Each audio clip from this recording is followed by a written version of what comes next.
दोस्तों जा रहा हूँ आज गाँव और देखिए मैं इधर इतना अच्छा सा व्यू देखा है तो एक वीडियो शूट कर रहा हूँ। पास में नदी है और इतना खूबसूरती देखिए आप। सृष्टिकर्ता कितना खूबसूरती से सजाया ये धरती को, देख के हैरान रह गया हूँ मैं। इतना खूबसूरत लग रहा है। सुबह सुबह और गाड़ी पूरा जाम हो गया, देखिए आप, पूरा जाम हो गया। मैं ब्लॉक में फंस गया हूँ।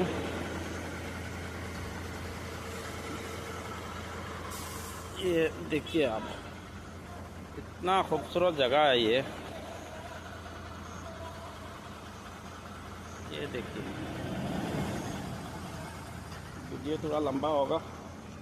मैं खाली पाँव में गाड़ी में जूता रख के आया।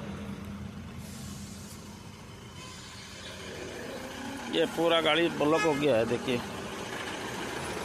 जाम हो गया है। ये आप देख सकता है, আপনারা দেখতে পাচ্ছেন এত সুন্দর একটা জায়গা।